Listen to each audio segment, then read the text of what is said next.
It's so weird to make a hat for a thing that can't happen. Wearing a Trump 2028 hat is like wearing a hat that says Super Bowl champion, New York Jets. So yes, those Trump 2028 hats, which are in fact selling on the official Trump store for $50, taking on new meaning for those who say that they take President Trump seriously after he once again floated the idea of running for a third term, despite being prohibited from doing so by the 22nd Amendment. Today, the House Speaker, Mike Johnson, himself a constitutional lawyer, revealed that he has in fact spoken about the possibility with the president. I think the president knows, and he and I have talked about the constrictions of the Constitution, as much as so many of the American people lament that.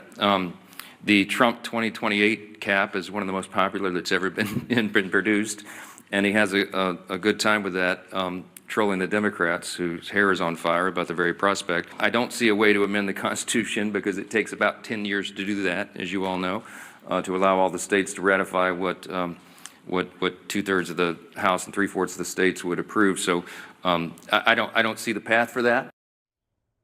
All right, my panel's here in the arena: CNN legal analyst Elliot Williams, Republican strategist and pollster Kristen Soltis Anderson, former communications director at the DNC, Mo Alithi, and CNN senior political commentator Scott Jennings. Welcome to all of you.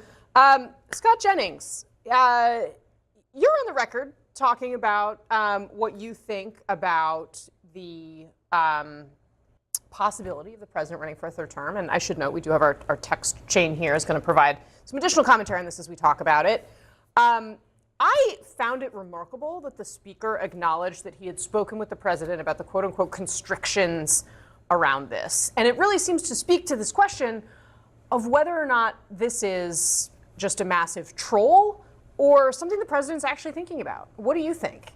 I think he's trolling the Democrats, which he loves to do, and they fall for it every time. They've been doing it for 10 years on a number of issues. You know, look, the president himself acknowledged that this sort of gimmicky idea about, electing him vice president, and I guess the other gimmick would be to elect him Speaker of the House and then have the president, vice president resign. These are all gimmicks. He said it would be too cute by half, and he's right.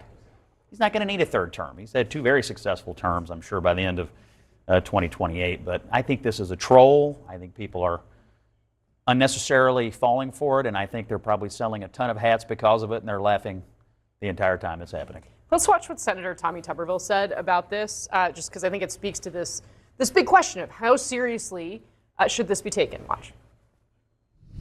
If you read the Constitution, it says it's not, but if he says he has some different circumstances that might be able to go around the Constitution, but that's up to him. We got a long way to go before that happens. To it.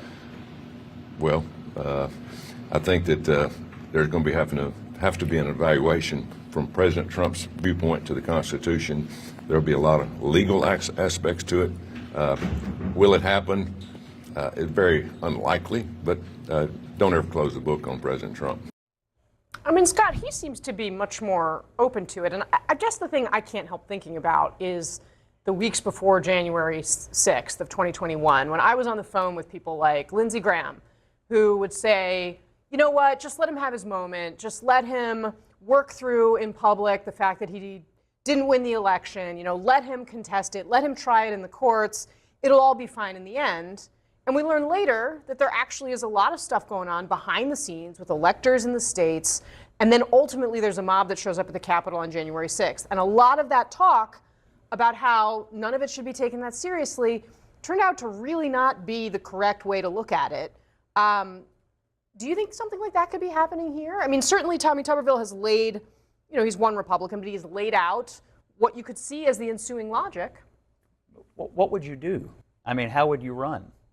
How would you go about it? Well, you just named like two possibilities, right, that are being talked about, right? And so, I guess I don't take this very seriously, truthfully. And the president himself on Air Force One the other night acknowledged that the sort of gimmicky idea was too cute. American people wouldn't go for it. He also then started immediately talking about how J.D. Vance and Marco Rubio, in his opinion, would be a powerful team to carry the ball into the future. I think if you were planning to run, you wouldn't be talking about the next iteration of your political movement. Very possible. Elliot Williams, legally speaking, are there any, look, the internet is full of these theories. MAGA world has all of these thoughts and feelings about how maybe he sets himself up to be vice president, blah, blah, blah.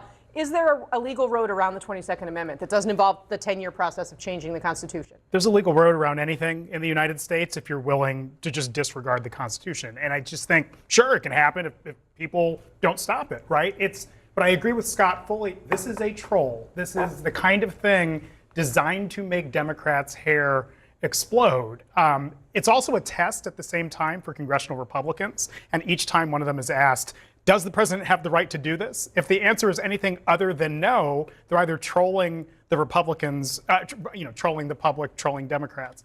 Or they're afraid of President Trump. Or afraid of President Trump, whatever it might be. But there are far bigger fish to fry, and we talk about them every day on here, far bigger things to get angry about than something that has no legal basis whatsoever. And I just think, your Democrats love taking the bait. They I just do not observe